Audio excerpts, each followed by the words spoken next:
va a llegar el gol del Arsenal. Ozil marca Mesut Ozil. Bellerín, otro defensor, otro disparo, Monreal, gol. Marca el futbolista español, marca Nacho Monreal. Pim pam pum. This is Arsecast Extra. Hello and welcome to another Arsecast Extra. As always, with James from Gunnerblog. And James, for the first time in quite a long time, it's not a goodly morning. I know. The penultimate potential goodly morning before Christmas as well. How they've let us down. They've let us down. I know, at this festive time of year, the goodliest time of year, really. Bastards. You could say. That's what they've said that for generations, haven't they? They it's have. the most goodly time of the year. Well, not this morning. No, goodly King Wenceslas looked out his window and said, fuck On the this Feast of shit. St. Mary's. Yeah. And said, this is bullshit. Absolute bollocks, mate. That's what it is. Yeah. I before we get into it, can I just give you a little, what's the word? Not advice, but here's the thing. You think you know everything about bacon? Do you think you know everything about bacon? I wouldn't say I know everything, but I'd say I've got some knowledge in the field. Right. Streaky bacon done in the oven. Game changer. Game changer. What happens? It just cooks really nicely if you do it in the oven. It takes longer than just frying it up in the pan or even grilling it, but just do it in the oven. Lay it out in some tin foil. Trust me, you'll never look back. That does sound good. I saw some bacon advertised the other day, and I didn't eat it because I am trying to eat it less so that my heart attack happens later. Sure. But it was advertised as like treacle cured bacon. Treacle? I mean, you get maple quite regularly. Treacle, I'm talking about. Treacle, right. I'm not sure about that. I mean, I was intrigued. I think it was Frank's in Highbury, for anyone who knows the area, that were advertising it. I'm going to go back, but I think only once the sort of Christmas period is properly underway, and Sure. then it's like all bets are off, you know? Well, I think this is your mission. You're going to have to report back on this treacle bacon for us at some point in the future. All right, good.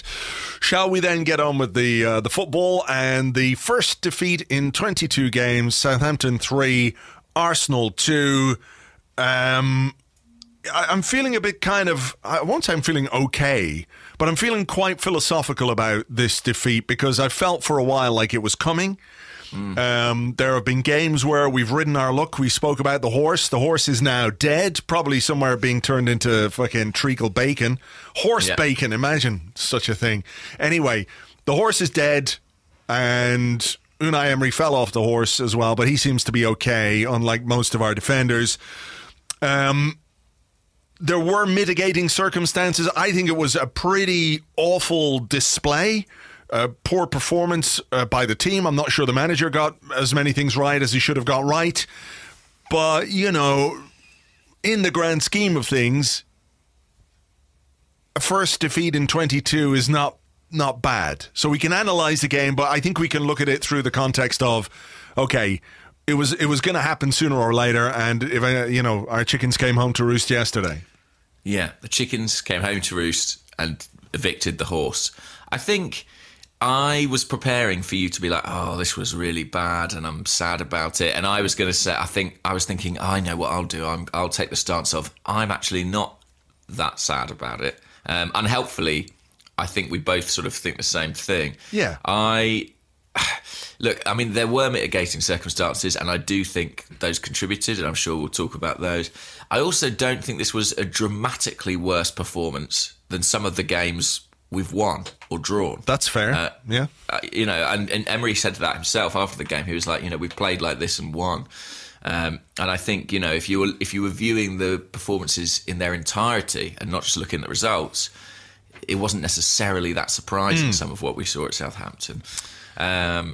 So yeah, I look, 23 is my lucky number. I would have loved to get to 23.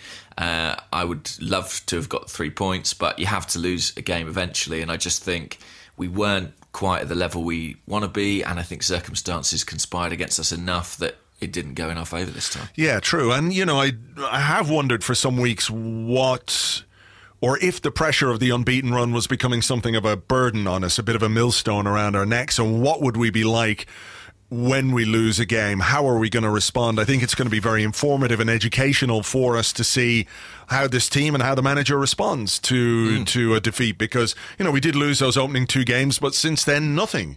So there is a way of finding out more about your team in defeat through difficult times.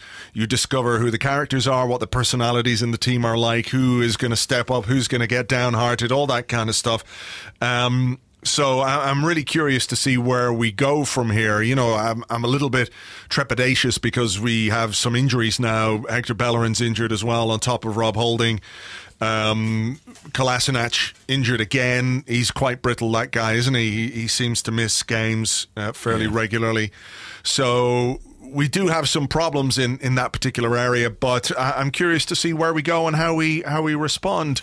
So let's start with the team selection. I assume that the deployment of Granit Xhaka at left centre half in the back 3 was because Kolasinac was injured. Otherwise, I guess he would have played as the left wing back and Monreal would have played in the back 3.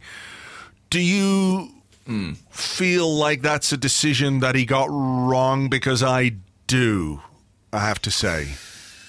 Well, I would say that the injury to Kolasinac hurt us a lot, actually. Partly because he's become one of our main attacking outlets. I know Monreal did pretty well and, in fact, got an assist for our first goal, but Kolasinac has been so important to our approach play in terms of getting him behind on that overlap.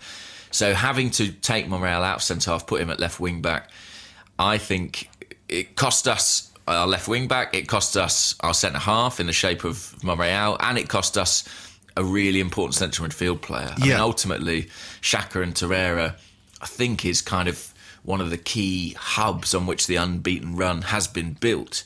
And so being without that, I think, did hurt us on the day. So, I think on reflection, he got it wrong. I actually didn't have a huge problem with it when I saw it in the lineup. I think Xhaka is one of the 3 centre-backs. You know, you can sort of defensively get away with it, and I think it's really important to have a passer in there. But I suppose the alternative would have been what? Monreal at centre-half and then Maitland-Niles at left wing-back. Yeah, I think for me, because we were so weak anyway at centre-half, you know, with Monreal just coming back from injury, Lichtsteiner, who, I mean, I like his attitude, but man, I think we could probably beat him in a race. He looks, I don't want to say old because it sounds pejorative, but he does kind of look old in Premier League terms, doesn't he? He looks like a man who is running through treacle at times, and he's very experienced and everything else, but I don't think he's naturally a centre-half either. And then Koscielny is coming back from his big injury. So we were weak in that central defensive area anyway. So I would have thought that the best way to combat that is to make yourself as strong as possible everywhere else.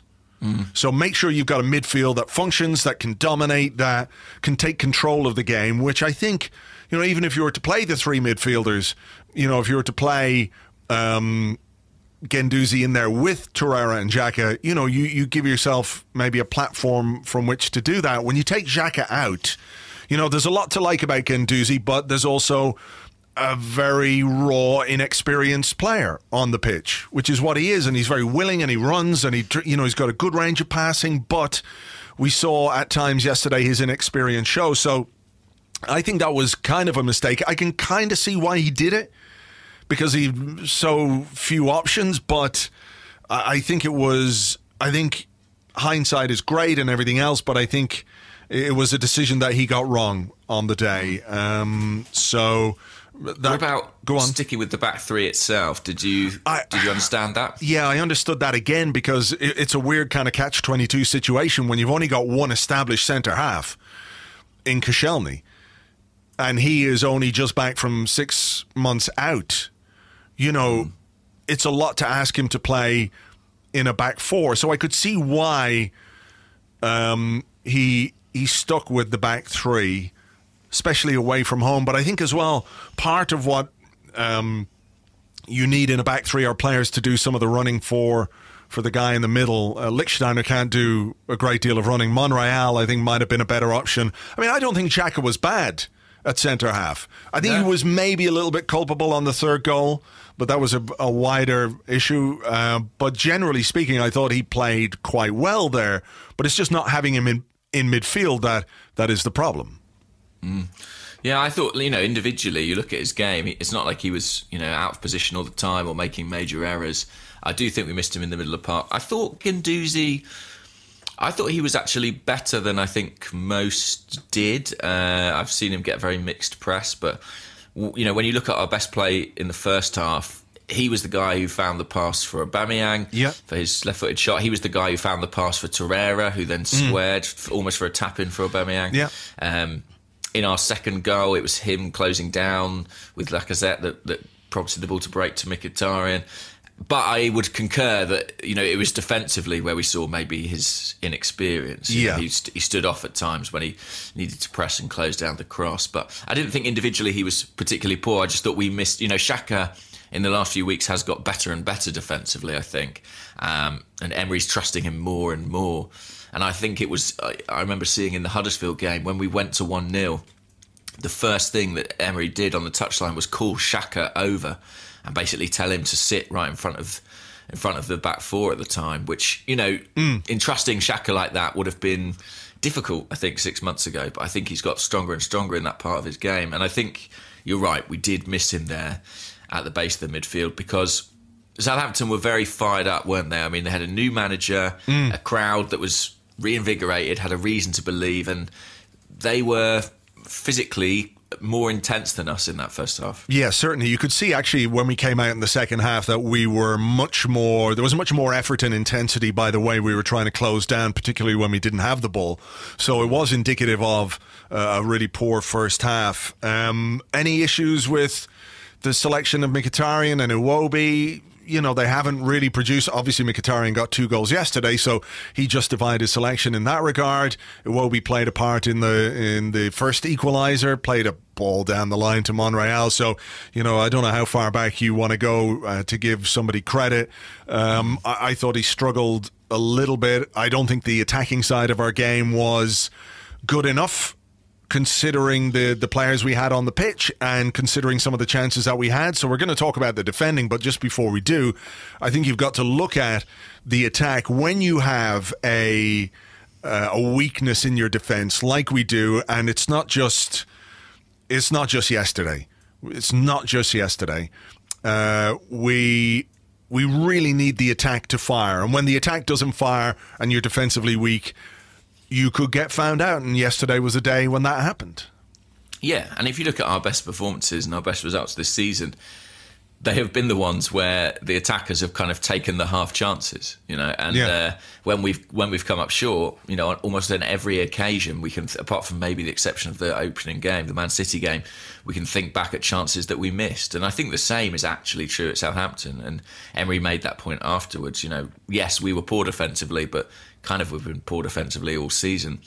It's going forward where we've had to be incredibly efficient, and maybe eventually your luck and the odds kind of run out there a bit. But I didn't have any issue with the selection of Mkhitaryan and Iwobi. I know that he kind of tends to select them as a pair, and in theory I like what they do. I think Mkhitaryan, he got 2 goals and they've been coming because he gets into really good positions, but he hasn't been taking those chances, but got a bit of luck with his second and a good finish with the first. Iwobi, I agree, is having a little dip at the moment. I think he's not quite at the level that he was a few weeks ago, but I do still like him. I still like what I feel is like the courage with which he's playing this season. Even when it's not working, I don't think he's simplifying. I don't think he's going back to basics. I think he's still trying to be progressive and trying to be penetrative with that, be that with dribbling or passing. Yeah. It's just not happening and coming off quite enough. No, and I think maybe the issue,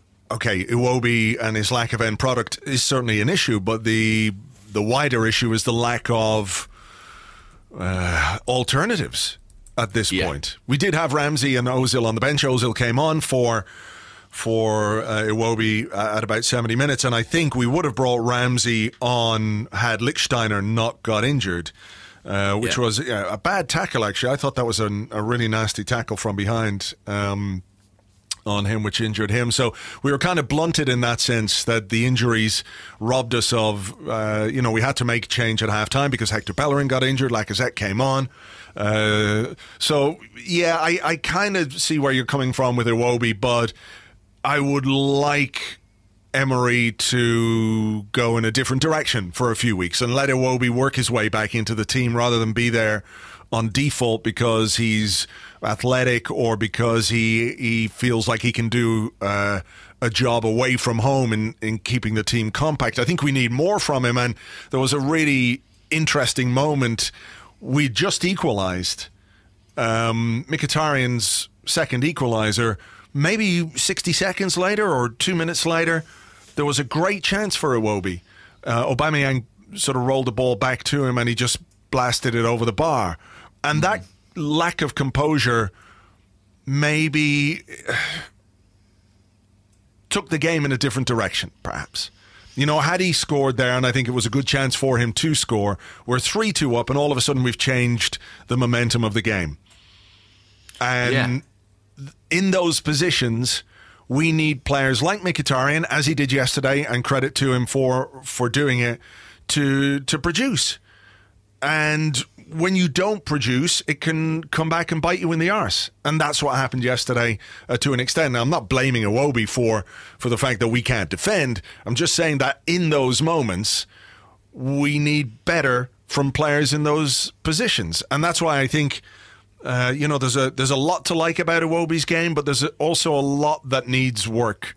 And that's certainly one of the areas that needs work. And, I would like maybe to see something different. I know we're not necessarily high on options, but I think he's got to consider it in the games to come. Yeah, I mean, I still think almost irrespective of what he does from the start, you're going to see a lot of Iwobi, because I think he's a player who Emery likes using and likes to use to kind of change the shape of the game where he can. But maybe it will be less from the start. I mean, like you say, it's about alternatives. I'm sure we'll get on to, at some point in the show, Ramsey and Ozil, and, is it right there on the bench? Is it time to reintegrate them more permanently into the starting 11? I suppose they would be the obvious alternatives. But it seems there are components about Emery's game about Iwobi's game rather, that Emery finds it difficult to do without, or, that he finds particularly important. So it's kind of about finding someone who can do a similar job. I agree with you, he's not efficient enough. And when that ball was backheeled to him by Aubameyang and he sort of set himself to curl it, it's telling. I never really felt it was going in, Yeah. You could see where it was. You could see where it was going. And Aubameyang missed a couple of chances too. So he wasn't alone in being profligate, but.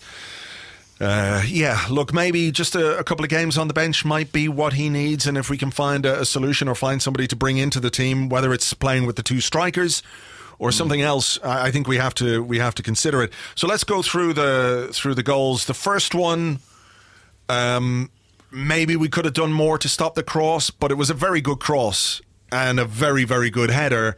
Koscielny probably could have done better. I think Koscielny in a couple of weeks would defend that. It's quite weird that he goes with his foot, isn't it, rather than his head. Well, you know what it is? I said it in the blog today. There is a difference between being physically fit and being match fit. And you could see that yesterday with Koscielny. His timing was just off by a half a second or a second. And at this level, that's what gets you in trouble or gets you punished. And we saw that yesterday. The second goal... Look, a cross can go over a defender's head. That can happen. It was a decent cross. I wouldn't blame him so much for that one, but certainly the first one, I think in a couple of weeks' time, when he's fit, when he's sharp, when his timing is right, there was one moment, wasn't there, where he just collided with Lichtsteiner, where he came to get the ball and just wasn't quite there in time, whereas I think once he gets a few games under his belt, he would be. And I think that first goal was a case of a guy who's been out for 6 or 7 months, who's physically fit and doing all the training, but has barely played any football in 6 or 7 months. And that's where I think the defensive issue with that particular goal was. Of course. And he's been rushed back in, much quicker than I think anyone would have anticipated or ideally liked. Well, I will sort of, go through with the breakdown of these goals, as that's what we do. We talk about the goals in minute detail and, whose fault was standing half a yard that way or half a yard that way. What I will say, actually, about all three Southampton goals is that I think for the most part, certainly the first two were really good crosses and really good headers. Yeah.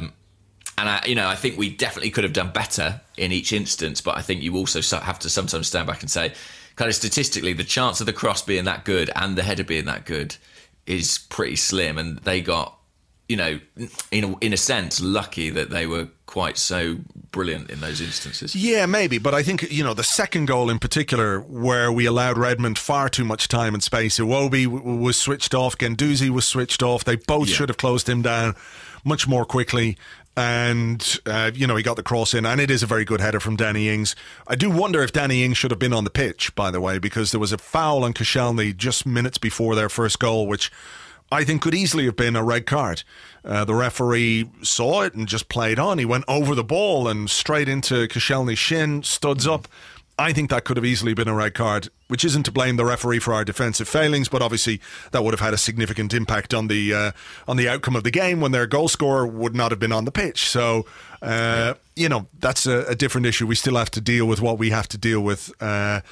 So we got the first equaliser. Mkhitaryan, good header, finished it well. Bit of luck with the second equaliser, deflections, took it past the goalkeeper, and then we have that big chance for Iwobi. Let me bring you forward then to the 70th minute where we bring on Mesut Ozil for Alex Iwobi.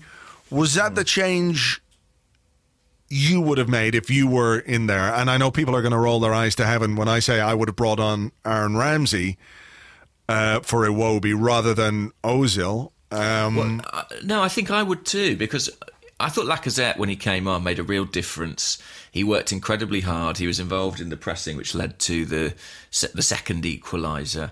And I felt that we were playing a much more physically intense game. We were physically working Southampton much harder, particularly in that top end of the pitch. And I think, as much as Iwobi was disappointing on the day, he was contributing to that. And I think Ramsey would have contributed to that.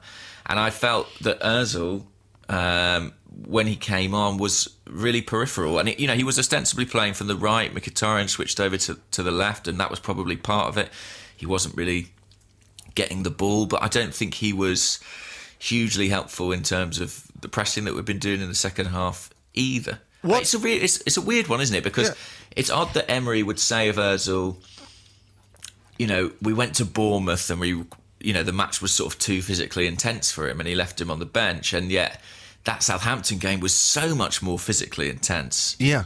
And he should have known that about the new coach there. That's the Alpine Klopp. That's the kind of style he wants to introduce, and they were fired up for their new manager. And yet it was Ozil he turned to in that situation. And I don't know, I know you talked about it in your blog. Was he simply holding his position on the right, but he wasn't really coming deep. He wasn't getting on the ball. I found it so strange. So strange.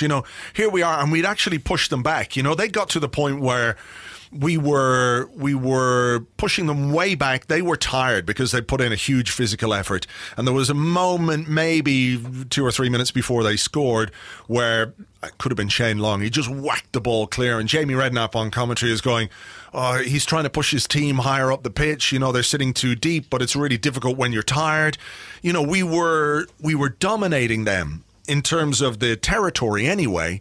And I thought it was so odd that when the ball was being played around the back, it was Guendouzi who was picking up the ball, and it wasn't Mesut Ozil who was dropping deep, picking it up, looking for the passes, looking to create something and start moves.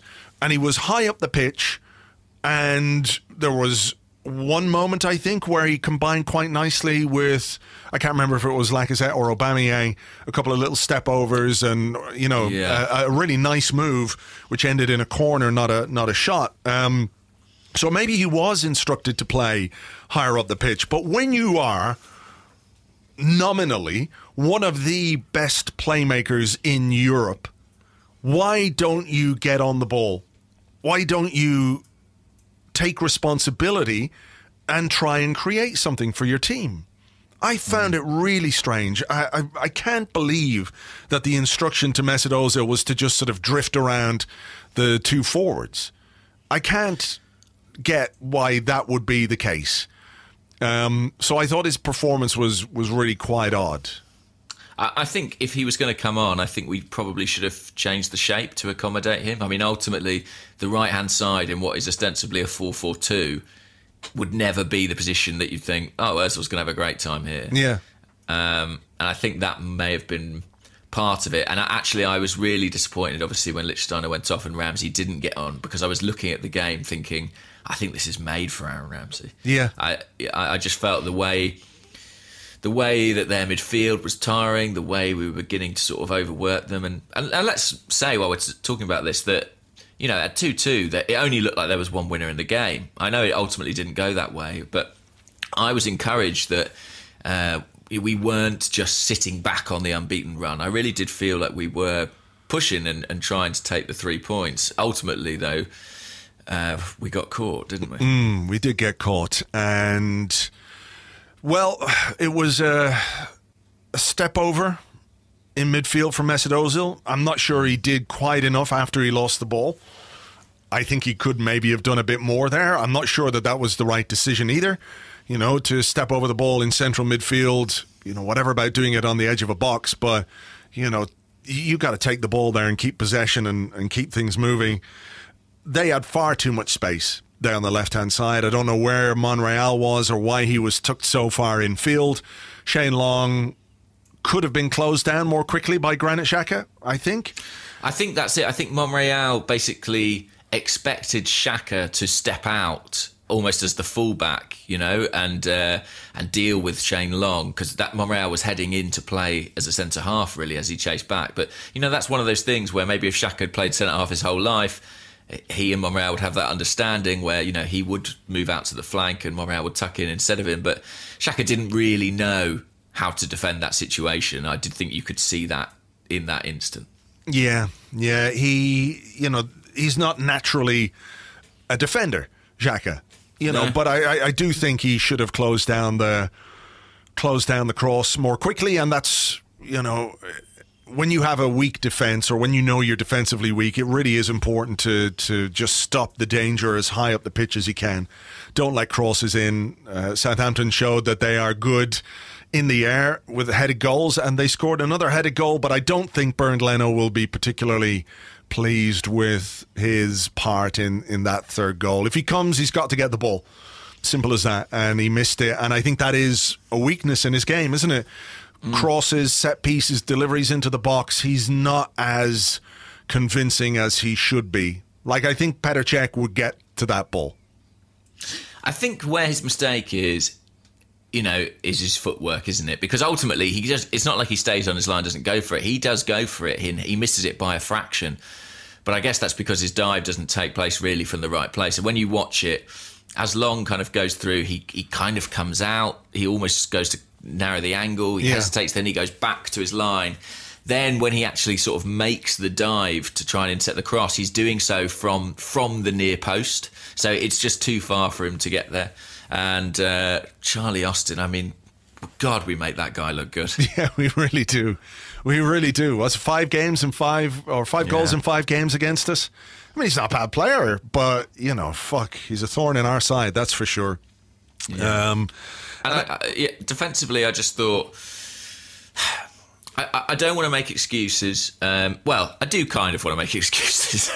Okay. I mean, one, I would say about Koscielny, I know we talked about his fitness, and I think that was obviously a huge factor, his sharpness rather. But I also think when you look at the first 2 goals we conceded, positionally, he was a bit off, and I think that's partially a bit of rust. But I also think he was being asked to play as the central pivotal defender in a back 3, and actually, I've never seen Laurent Koscielny play that role. You know, when he came back on Thursday, he played as the left-sided centre-half in a 4, which is something he knows incredibly well. In this game, he was asked to be in the middle of a 3, which he doesn't know particularly well, and also with 2 guys who aren't natural centre-halves outside him. I just think as well, it was kind of an injury too far. And when Bellerin and Lichtsteiner went off in the course of the game, I mean, it is crazy how they've dropped like flies, our defenders. And the unbeaten run was kind of built primarily on Rob Holding really playing every game, and then Socrates and even Mustafi alongside him. That's been Emery's defensive core, and he had to go into this game without any of those guys. And I do just think we paid the price, really. We did, but we've been defensively poor throughout the season. We concede far too many goals. We've conceded 23. 23. Just to put it in perspective, Liverpool, top of the table, have conceded 7. Manchester City, 10. Tottenham, 16. Chelsea, 14. And we are 23. Which is more than some teams much lower down the table. Same as Crystal Palace, more than Newcastle. It's too many goals. And I think we've always said that defence was going to be the big issue for Unai Emery when it comes to, I guess, figuring out what to do with this particular team. It was going to be the big challenge because the personnel are not great, I think it's fair to say. And now, with the injury to Holding and with Koscielny coming back, and I still think as heartwarming as the Koscielny story is, and I'm sure you watched the documentary, which was brilliant, the one on Arsenal.com. Yeah, really fantastic. It was really great, and it's fantastic to see him back. And we have to bear in mind, though, that he's had a traumatic injury. He's 33 years of age, and that has to play a part in our thinking, that he is 33. And that in the longer term, we have to sort out the centre of our defence. I think we've got one player who could do a job for a couple of seasons in Socrates. Mustafi he's so inconsistent. We've had nearly 3 seasons of Mustafi now, and I don't think we've seen any significant improvement in him. So the quality of the players that we have back there is always going to present Emery with a challenge. And I think now we lack depth, and it's important that the club back him in the transfer window in January. He said himself it's not the easiest time to buy players. Raul Sanyehi has said exactly the same thing, and I understand it. I think any one of us can understand it on a logical, sensible point of view. It's not the ideal time, but if we want to achieve what they want us to achieve this season, we are going to have to try and do something in January. I think so. And it's interesting how it shifted, hasn't it? When Danny Welbeck got his injury, all the talk was, well, we need a supplementary attacker. But now I think the scale of the crisis really at centre-half has moved the priorities. And I do think we need one. And I also think it's no point just bringing in another body. There's no point, I don't think, going and getting Gary Cahill on loan. No. I think we need to bring in a centre-half who can make a difference to our first team in the longer term. And the great advert for it, and I know it's probably at a price point we couldn't compete with, but is what Liverpool have done. I mean, 7 Premier League goals conceded this season. We've scored the same amount of Premier League goals as Liverpool. And they're the league leaders, but that's the difference defensively. That's the difference that's keeping us out of the top 4 at present. I think it's 7 goals more we've conceded than any other side in the top 4. Yeah. Even though we've outscored some of them. So that's really where we need to improve. I know it's easier said than done to go and get a commanding centre-half, but I think we've got to push the boat out and try and make it happen this January. Yeah. I think we need it, and we need it in pure numbers terms. But what I'm saying is I think we need to be more ambitious than just making up the numbers if we can in this window. Sure. It is... Champions League football is vitally important for Arsenal. Yeah. The longer you're out of the Champions League, the more difficult it is to get back into it. And we, I think, still have a good chance of finishing in the top 4. It's going to be a battle. It's going to be difficult. There is a bit too much of a gap between us and Tottenham at this point for my liking. Especially given that we beat them a couple of weeks ago. Yeah. Well, that's exactly it. That's it. I mean, they haven't drawn a game this season. They've drawn none. We've drawn 4. They've lost 4. So,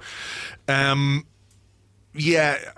I hope the club back him, and I hope the owners understand that if they want this manager to be a success and to do a good job, They can't just sit there and hope for him to make up the difference with being a clever tactician or plotting against the opposition for every game.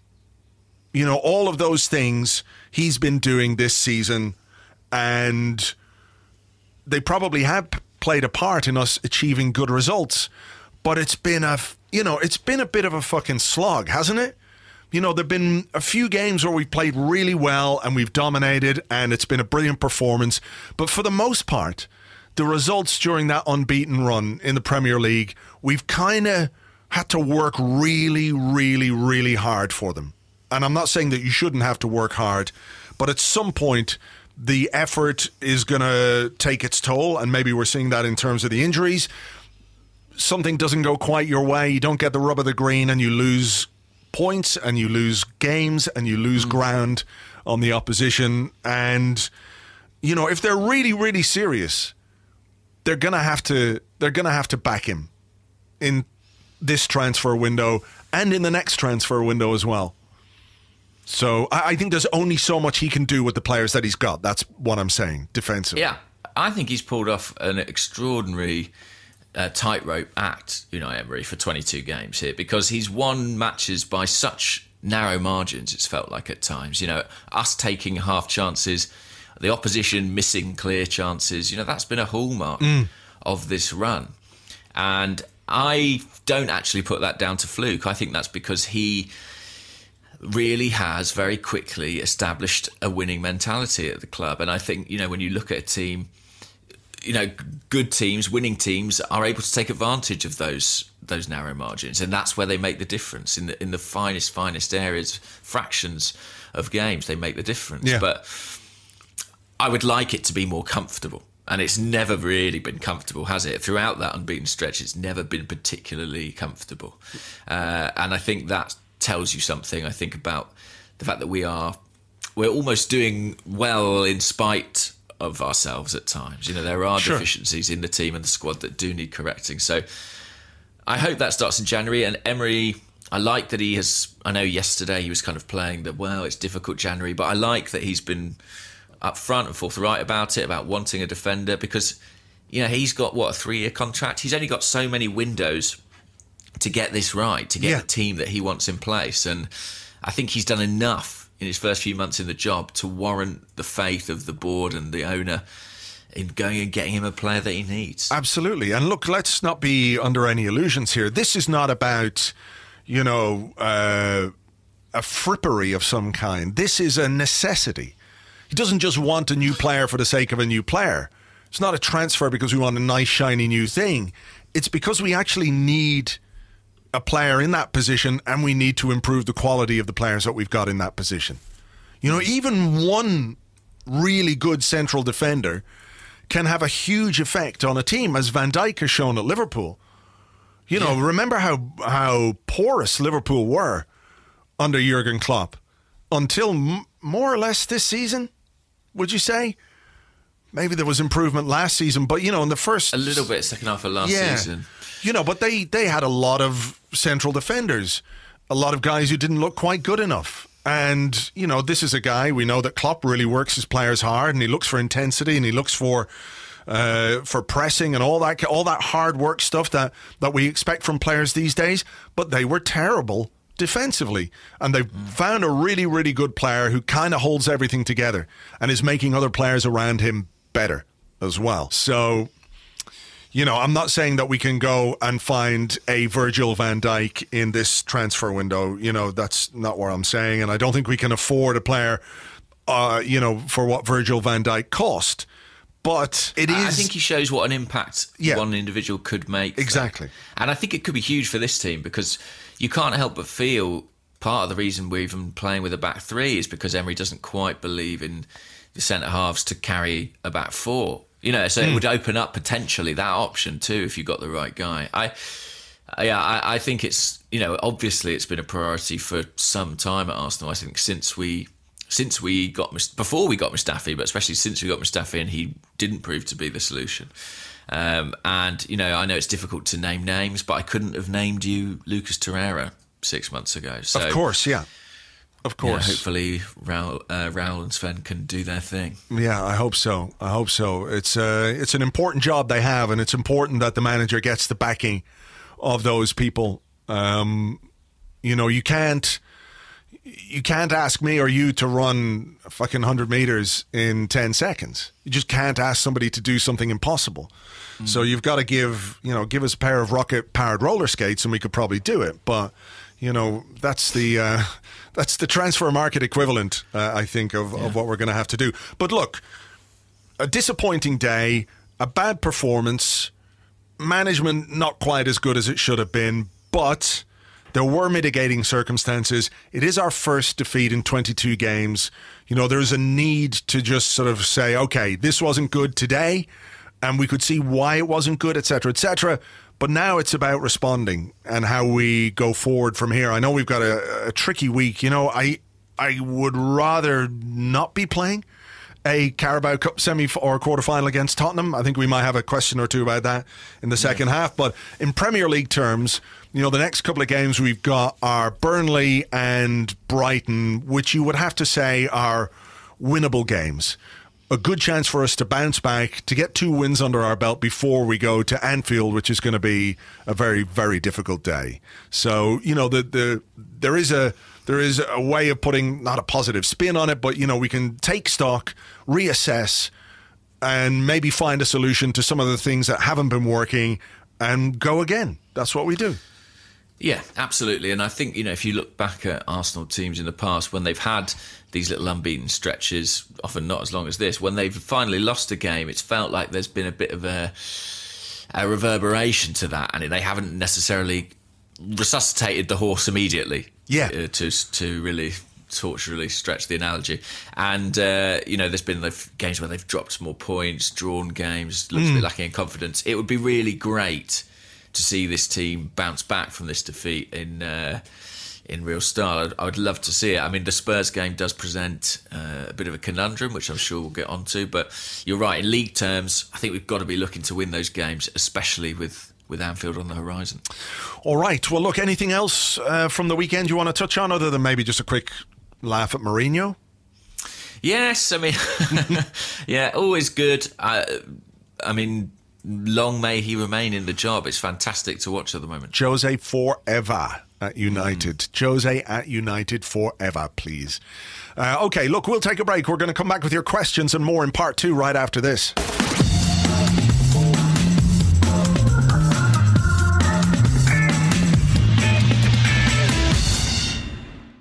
Welcome back to the Arsecast Extra. This is part 2 of the show where we answer questions that you sent to us on Twitter at Gunnerblog and at Arseblog, and also on the Arseblog Facebook page, facebook.com/the Arseblog. And I'm going to start, James, with a question from Facebook, and I'm going to follow it up with one from Twitter as well. But this comes from Matt Emeny.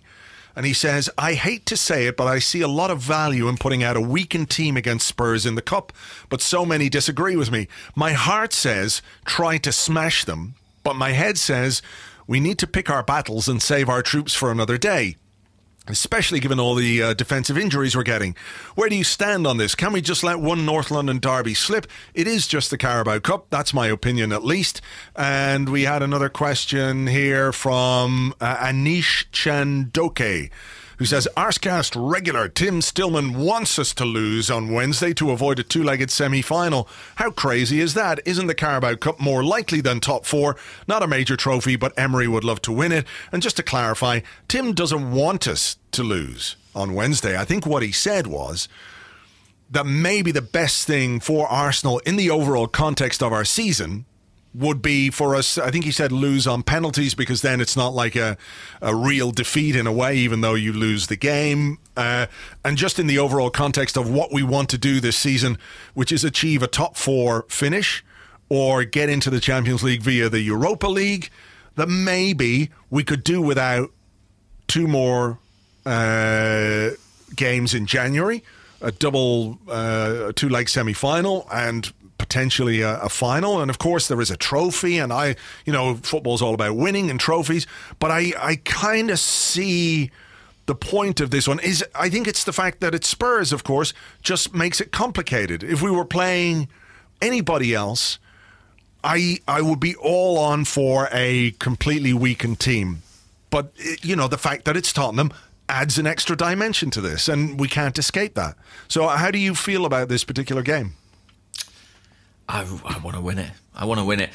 Because it's Spurs, I think I really would hate to see us lose. I just don't like giving them anything to crow about, whatever it is. And, if they were to go on and win the League Cup, I know it's just the League Cup, but if they were to end their trophy drought, and I felt that we could have done something to prevent that, I'd be sad about that. That said, I do completely understand the argument some people are making that this competition could do us more harm than good. I mean, ultimately, it matters more that we get in the top 4 than that we win the League Cup. And I know that might be anathema to some people. I know some people might regard that as heresy, but I actually think at this point in the club's history, that is more important.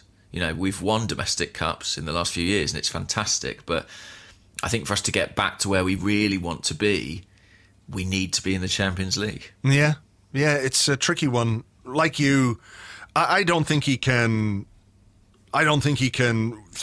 Throw is the wrong word, right? But if you put out a really weak team against Tottenham and you get banged fucking by 2 or 3 goals or more or whatever, that's hugely damaging as well. Not just for fans, but for Emery and for Emery's standing among the fans. So I think he's going to have to play a pretty strong team. He might well mix it up a little bit, but I think he's got to play a pretty strong team. I don't know what choice we have anyway. It's not as if you could just throw out, I don't think you can throw in the likes of, Joe Willock and whatever about playing them in a dead rubber game in the Europa League where it literally does not matter what happens because nobody gives a fuck. Everyone gives a fuck about a North London derby, regardless of the competition that it's in. So I do share the opinion that we could probably do without the fixture congestion. And I think if we went out of the Carabao Cup to any other team, I don't know that too many people would be worried about it. But the reality is, it's a derby. Some games or some opposition are more important than others. And we've just beaten them in the league. And if we could beat them again in this, then, it would be a real boost. So it's a tricky one. It is a tricky one. I can see both sides of the argument, but I don't see any other alternative than to play pretty much, the strongest team we can put out based on the players we have available, because there are going to be injuries. Hector Bellerin's going to be out for a couple of weeks, it seems. We don't know about Lichtsteiner yet. We don't know how Koscielny's recovered. Mustafi and Socrates will be back, of course. Kolasinac, we don't know. I think we're going to have to go probably as strong as we can and just bank on the players being able to produce at home against Burnley at the weekend. It's a home game. Yeah, I mean, I think there'll be a bit of rotation. Spurs rested players this weekend against. They had Burnley at home and got a 1-0 win late on, unfortunately. But they rested Son for the majority of that game. Eriksson, I think there were a few others who didn't play. Dyer, Vertonghen. So I think they're looking at this game, looking to try and get the win. There's pressure on Pochettino, isn't there, to get a trophy, to get some silverware on the table. I think that we will see some changes. I think basically the players who are on the bench at Southampton, Lacazette, Ramsey, Ozil, I think they'll all start Wednesday against Spurs. I think central midfield, maybe you might see someone like an El Neni come in. Maybe, but I think he'll play Xhaka. Yeah. Maybe not Torreira. I mean, much depends, of course, on the physical condition of the players and the information that he gets from the medical team. But let's also put this in a slightly different perspective. We're looking at it through worst case scenario glasses right now. We're looking at it with our glass half full, and the reality is that there are periods of the season where you have to play 3 times a week, and we know that this is one of those periods. You know, the players yesterday more or less had a week off before the game against Southampton, and we weren't very good then. We weren't as physically up for it as Southampton were. So, you know, I think we can sometimes just get a little bit too caught up in what if, what might happen, and what's the worst thing that could happen here.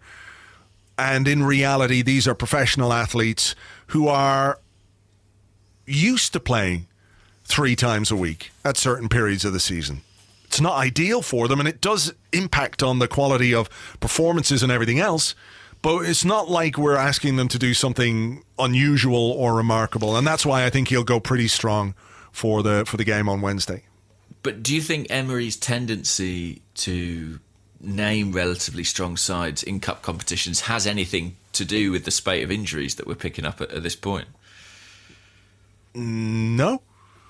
Don't think so. No? I don't think so.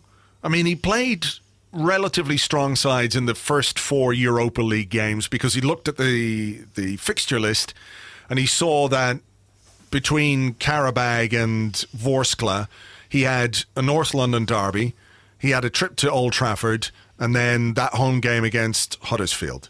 So I think he used those players well and responsibly because he knew he needed to rest them for the final 2 group games of the Europa League. And I think that was a sensible way of going about it because we won the North London derby and we got a point at Old Trafford. You know, I think maybe it's just coincidence? I don't know. I mean, he does ask a lot of his players in physical terms, doesn't he? We've seen the stats about how we run further than any other team this season. We're doing more sprints and blah, blah, blah. You know, so maybe that's what it is. It might be the playing style as much as, anything else rather than the players he's used, the volume of games. So maybe it is catching up with us a bit, but we do have a very good medical team, very good rehab and high performance team, and they'll be keeping on top of things as much as possible. I think Lichtsteiner got injured in the tackle. I think it was a sore knee. Bellerin looks like a calf strain. Can happen at any point in a season, preseason or whatever. I don't know what the story with Kolasinac was. A tight groin, I think, was the... It's a worry because he's had a lot of muscular problems, hasn't he, since he arrived? Yeah. And a few lengthy absences, so that is a bit of a worry. Let's have this question, actually. This plays into partly, I guess, the selection on Wednesday, but possibly beyond that. Tope, who's at Tuslow T on Twitter, says, do you think we should restore Cech back to number 1? Leno's errors are starting to mount. He's only played half our league games, but has more errors leading to a goal than any other player. Is that right? I'm trying to think of them. I think he has more than any other player in the Premier League. I think, according to the statisticians. But, when you're a goalkeeper, errors will lead to goals. So, what are the errors? I mean, is the Spurs goal, is that considered an error? Or just, not a save? I don't know. Let's have a look. Bernd Leno has made 6% of all the errors leading to a goal in the Premier League this season, according to 7am Kickoff, which is the joint most with Asmir Begovic. Right. I'd like to know what they are before. It's 3 errors, is it? According to Squawker and 7am Kickoff.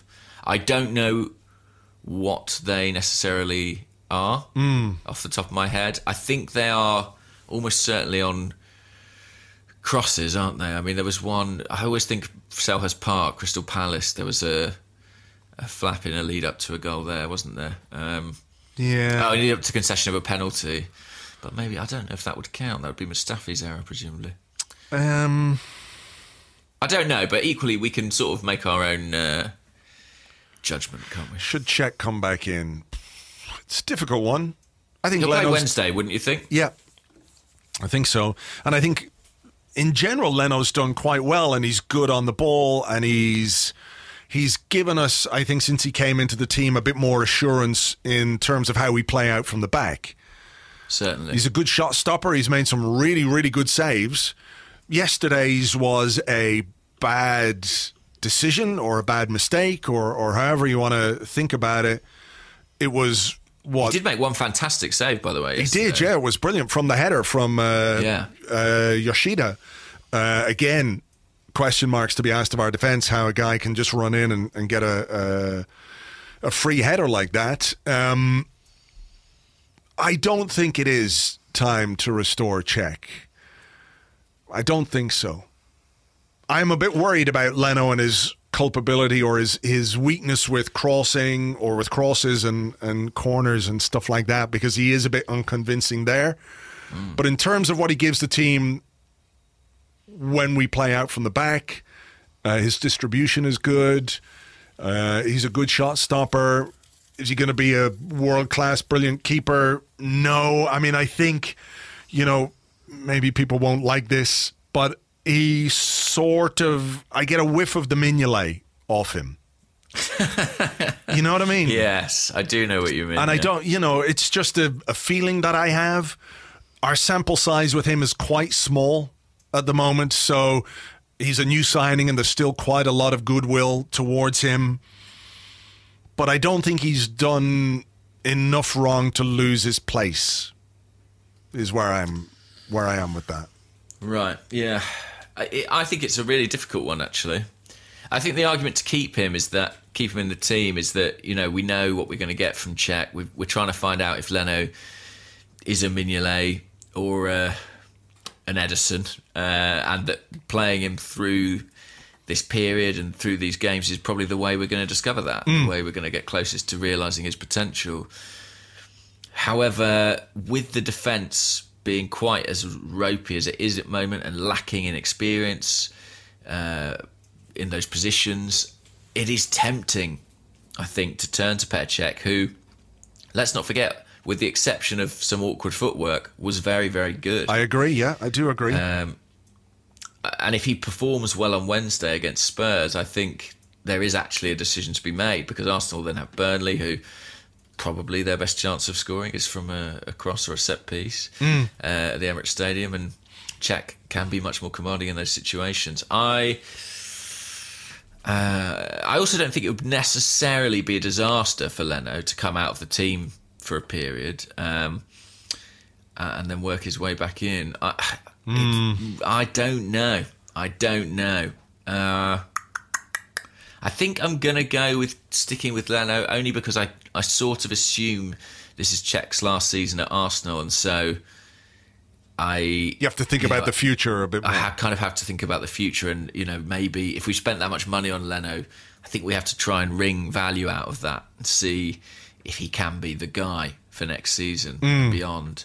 But I think maybe he's one more error away from me, wielding the axe. Okay, all right. We'll wait and see. Hopefully, we don't see that error. Yeah, that'd be nice. That would be good. Again, maybe we need to think of our glasses half full rather than half empty. But I do understand the concerns, so we'll wait and see how he performs.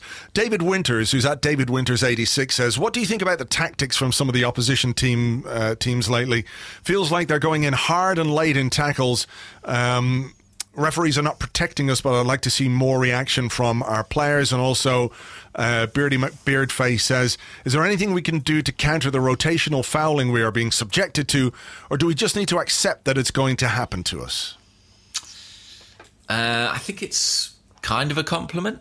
I know that doesn't make it nice or right, but whenever we've been on a decent run of form before, whenever we've been a good team, we've been subject to that kind of treatment.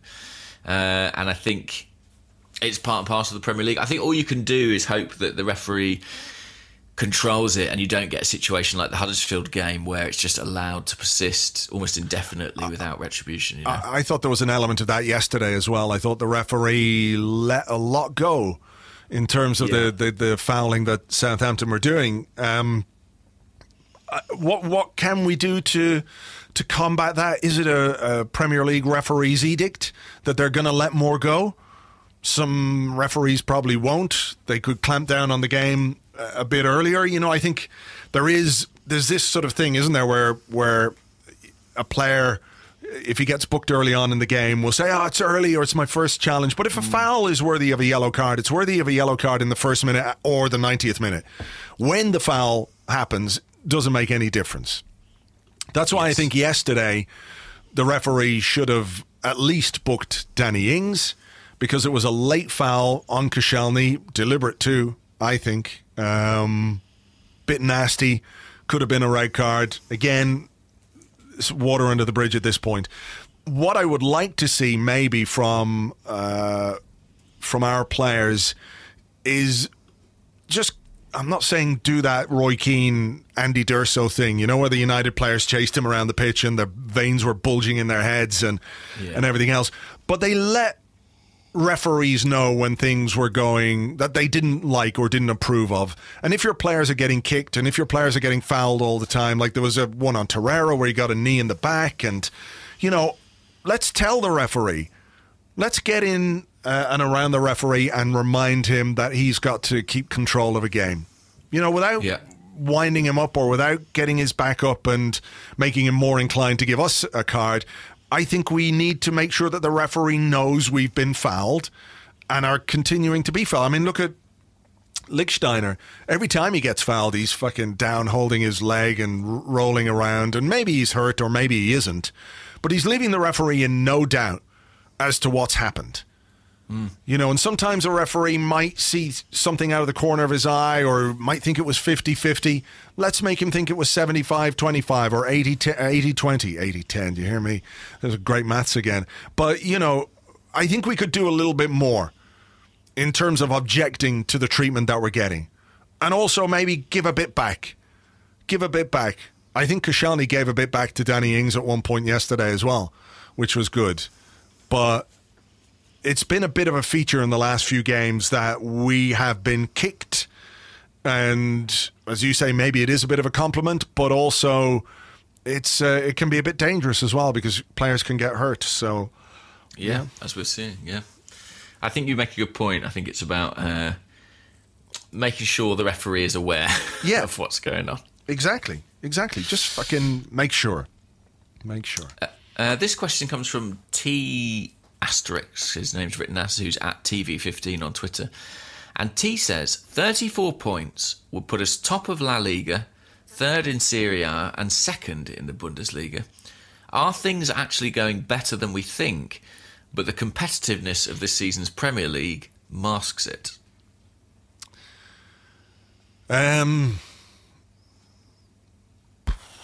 don't know. I mean, I don't know what the relevance of the other leagues is, perhaps to highlight the competitiveness of the Premier League, I guess. Well, I think it's that. I think we're making very good pace in terms of points, but relatively compared to others. I think something strange is happening in the Premier League where it's sort of becoming polarised, where there's a top six who are very clearly almost in a separate league to the rest. But isn't La Liga, for example, more competitive this season than it has been in previous seasons? Because you have 4 teams within, Barcelona are top with 34 points, Real Madrid are fourth with 29 points. You got Atletico Madrid and Sevilla in there as well. So is that not more competitive than just Real Madrid and Barcelona streaking ahead of everyone? Same with the Bundesliga, no? It's not just a Bayern Munich fucking runaway.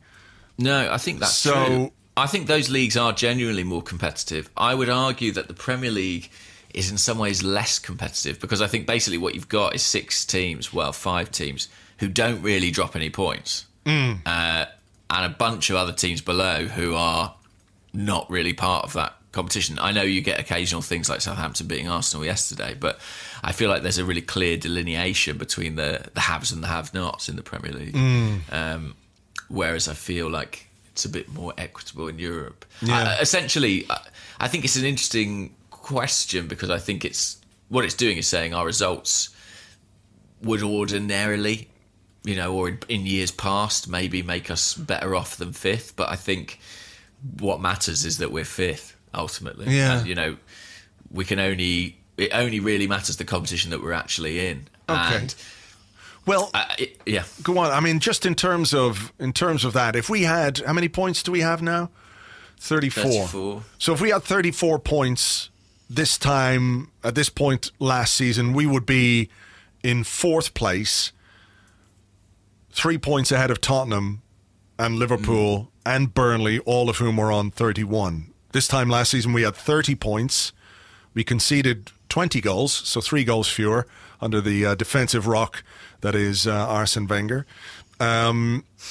So we would have been, 34 points? We would have been 15 points behind the leaders, Manchester City. And this time around, we are 9 points behind the leaders, Liverpool. No, 11 points, sorry. 11 points. So still a big gap. I forget what the question is or what way I'm trying to frame this answer. I think, ultimately, I slightly have too. I suppose that the question was, are we doing better than we think? And I think the answer is probably not, because this is the landscape now. You know, this is where we have to be. We have to be in this top 4, not the top 4 of Serie A or not the top 4 of La Liga. Yeah. Unfortunately, and it is uber competitive within that 6. That's what I would say. I don't think the Premier League is like, quite the sort of meritocratic environment everyone suggests, but I think within that top 6 it is genuinely tight. Very, very tight. Andrew Dickens says, a lot of people seem to have lost their shit over this game. What percentage of shit do you think it's acceptable to lose? I'm in single figures, whereas some fans have completely emptied their guts. I think that it's one of those where I think you're allowed to lose your shit afterwards, like in the immediate aftermath of the game. There can be a significant expulsion on full time. Right. But I sort of think if it lasts any longer than a couple of hours, I sort of think you need to see a doctor. You know what I mean? Yeah. You need some footballing Imodium. Yeah, exactly that. Because I was frustrated at full time. I was very frustrated whenever it was the Southampton winner went in. But with a little bit of distance and maybe slightly cheered up by seeing Jose Mourinho's sad face at Anfield, I think I can see it in context. And, I haven't experienced that feeling of losing a game since August. Yeah. It's Christmas now. And I think that's all right. I think you've got to be okay with that. Yeah, I think so too. I reckon about 14.3% shit is okay to lose. Yeah. And after that, let's try and keep our shit together. Let's do that. Listen, what about this question from Mark Holmes at Homester79? We've talked about Lichtsteiner a fair bit in the past couple of weeks, and he says, with Bellerin out, is it time for Jenkinson to be given a run in the team to see just how good he could be under a different manager?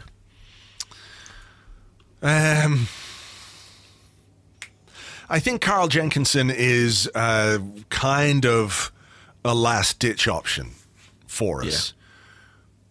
Yeah. I do have an interesting little tidbit about Carl Jenkinson, which is partly why I've this question in, which is simply that I heard anecdotally that in the few months that he's been at Arsenal with Emery, he wasn't necessarily expected to be part of the squad or significantly involved in the squad, but he has apparently been really encouraged and pleased by how much individual coaching and detailed coaching has been applied to him.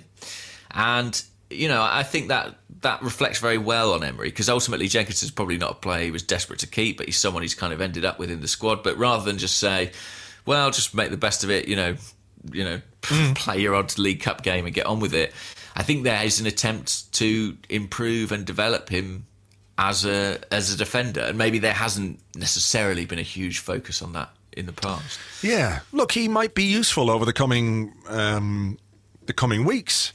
He might well prove to be useful. I'm not really that convinced by Lichtsteiner at all as a player.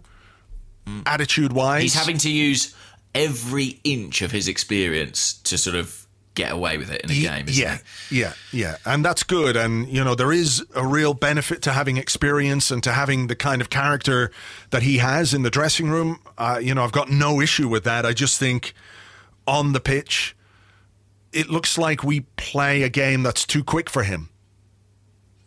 Particularly when we're going forward.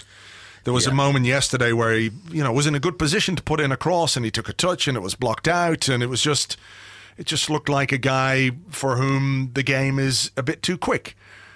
Premier League, I think, is probably the fastest, most intense, physically intense league in the world, and he looks to me like a player who is finding it a bit of a struggle. Like you say, he's using every bit of his experience to stay in the games. Whether Carl Jenkinson is ever going to be anything but a kind of a last-ditch option, I'm not sure. He may well prove to be a useful member of the squad if injuries continue and we can get some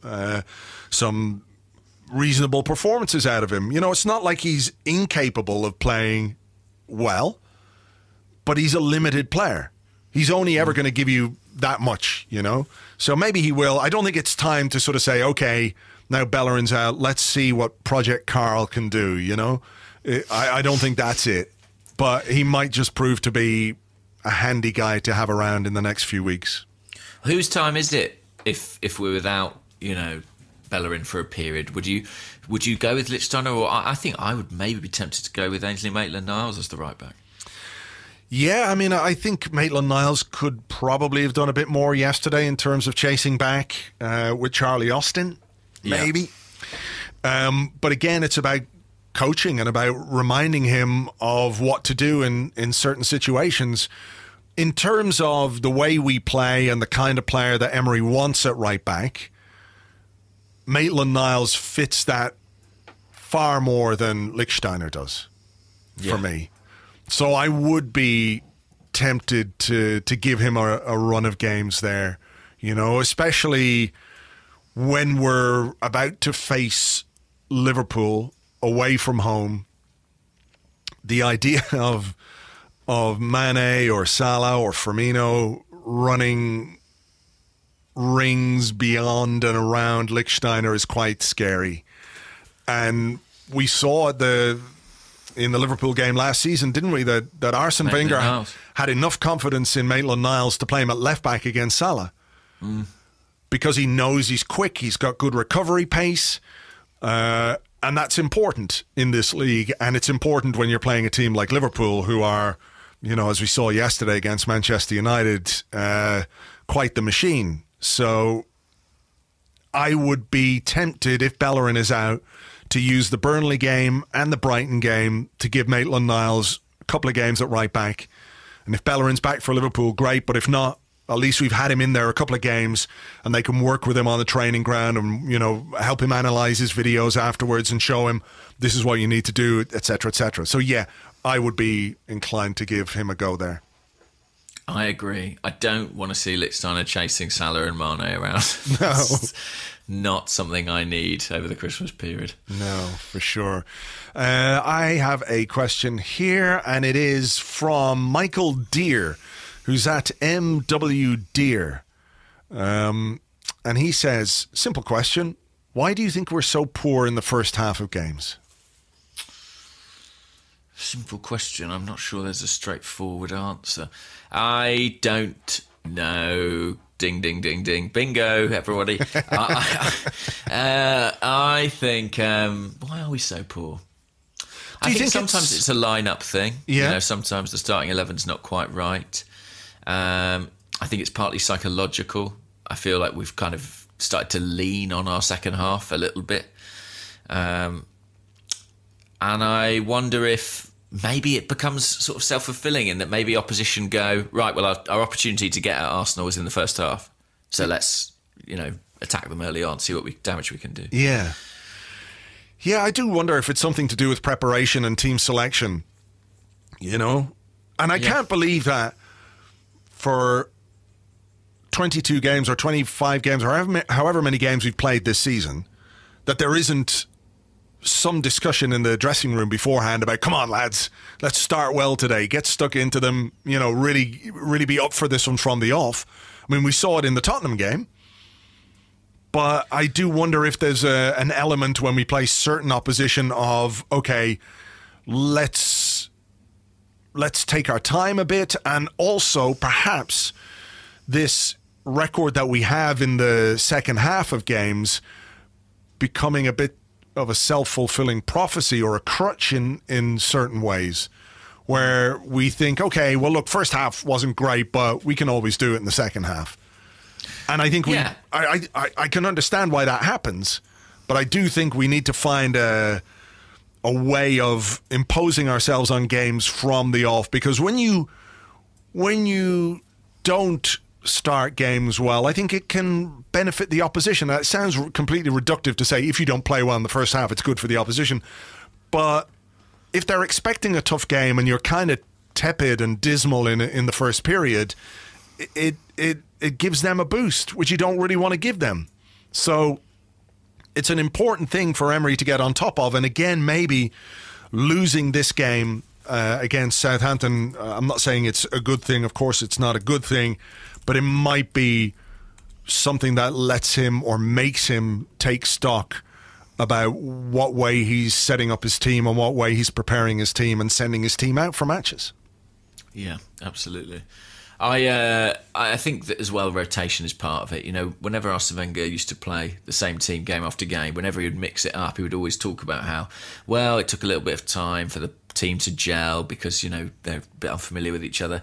And we seem to do that every game, if it's a new system or new personnel. So I think that is part of it too. By the way, I'm a bit distracted because I've just seen the terrific news that Manchester United have to face Kylian Mbappe, Neymar and PSG in the Champions League, so really looking forward to that. Yeah, there's Liverpool, Bayern Munich. There's a big tie. Tottenham have got Dortmund.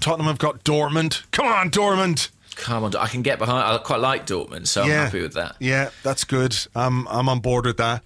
We've got our draw, of course, later on today. Yes, for the Europa League. Yeah, Europa League. We'll find out. Did you see the weird? What's the tweet? It's going to be played. Our second leg game is going to be played. Yeah. At 5 p.m. in London on a Wednesday rather than the Thursday, because there's a Chelsea game as well in the Europa League. Very unusual. 5 p.m. that's ridiculous. It's going to be a nightmare ridiculous for the time. Transport people as well. Well, why would they play it at 5 p.m.? You know, most people are still in work. It's really odd. I'm sure there's some sort of, you know, policing reason or something like that, but it's very strange. The teams that we can get. It's a real mixed bag, isn't it? Have you seen the list of potential opponents? Yes, I have. Do you want to read them out? Have you got them there? I've got it in front of me. I've got Zurich, Celtic, I'll tell you what, I'll read them and you say yes, you'd like it, or no, you wouldn't like it. Okay? Yeah. Right. Zurich. Yeah. Celtic. Yeah. I'd really like Celtic. I love a English-Scottish European tie. Slavia Prague. Sure. Fenerbahce. No, not so much. Yeah. Olympiacos. No, I'm bored of playing them. We played them and bored of, you know. Rapid Vienna. Sure, why not? Lazio. I'm going to say no. They sound like they might be all right. Yeah, maybe they are. Where are they in the Serie A table? I'll just have a quick look here and see. Look. I mean, you know, they're sort of historic. No, fifth. Yeah, no thanks. Yeah, and they're also kind of Nazis, so fuck them. Yeah. Malmo. Yeah. That'd be a nice trip to Malmo. Krasnodar, which I believe is in space. Welcome to the planet Krasnodar. Yeah, sure. I mean, we've never been to space before. Exactly. We're overdue a win there. It's in Russia, so no. Okay. Rennes. Sure, yeah, that's in France. Or Rennes, as some people will say. Or is it not pronounced Reims or Reims or something like that? Reims. I don't know. Like a French goose honking. Yeah, well, that's the national the symbol of that town. Yeah, it's the mascot. Yeah. Okay. Bate Borisov. No. Does Alexander Hleb still play for them? He is a player manager and he owns the club now as well. Right, okay. And he plays all 11 positions. Lovely. Victoria Pleasant, the club searching for the elusive vowel. Yes. No. But no, I don't want to play them either. Okay. Club Bruges. Yeah. Yeah, that would be lovely. I think Bruges is meant to be really nice. Okay. Shakhtar Donetsk. No. But that's who we're going to get. We're definitely going to get Shakhtar. It's far and they're quite good. And yeah, there's the whole Ukrainian thing going on in our Europa League. Oh yeah, we'll definitely play them. And then Galatasaray. No. So we can't draw Chelsea, is the headline news, basically. Yes, but we could get them in the next round, I think. So I'd like Celtic. I'd love to see Brendan and heavily beat him. That would be nice. Yeah. Yeah. And it'd be a great, good atmosphere. Good atmosphere. Yeah, it would be good. When was the last time we played them? Was it the time when Eduardo was castigated and brought before the European Court of fucking Human Rights for his dive? I think so. Remember? I think it was over Artur Boruc. Right. Well, there. No I wouldn't mind Celtic, but any one of the ones that isn't a really long journey, I think, would be fine. It'll definitely be one of the ones we said we don't want, though. Oh, for sure. Probably the one in space. By the time you're listening, you'll know that we're playing at 5 p.m. in space. Yeah. On the outer reaches of the Beetlejuice fucking galaxy, whatever it is. I don't fucking know. Anyway, we'll have the draw on Arseblog News. As and when it happens. So there you go. I think that's probably about it for today, James. Yeah. I think that's fine. But, not as painful as we might have feared for the end of our unbeaten run. I think it's not been goodly, but it's not been particularly dreary. Badly. Yeah. Yeah, exactly. Yeah, all right. Well, look, onwards and upwards. We've got a big game on Wednesday and then Premier League game on Saturday against Burnley. So that's going to be a task. But look, nothing is easy in this life. Nothing is easy. You've got to work hard and always give 100%. Give your maximum. And you can always be proud of yourself. Isn't that right? Or something. I think so. Something like that. Something like that. Okay, well, look, we'll leave it there. Thanks as ever for listening. We will... we'll have to think about... Next week is a bit weird, Christmas isn't it? Eve, isn't Christmas. it? Yeah. Christmas Eve? Yeah. So what we've got... Next week will be Christmas Eve, but then we've got a game, Boxing Day. St. Stephen's Day. Yeah, well, whatever you want to call it. Yeah. You say potato. That's all you say. That's all I ever say. Yeah, that's potato, you say potato, and you won't stop going on about it. Potato man. And then and then Boxing Day and then the 29th. We'll figure out. We'll have some sort of festive podcasts. We definitely will. We definitely will. All right. Well, look, we'll catch you on the next one, whenever it might be. Well, there'll be an Arsecast on Friday, of course. So you can join me for that and we'll figure out the Arsecast extra schedule. So until then, take it easy. Bye-bye.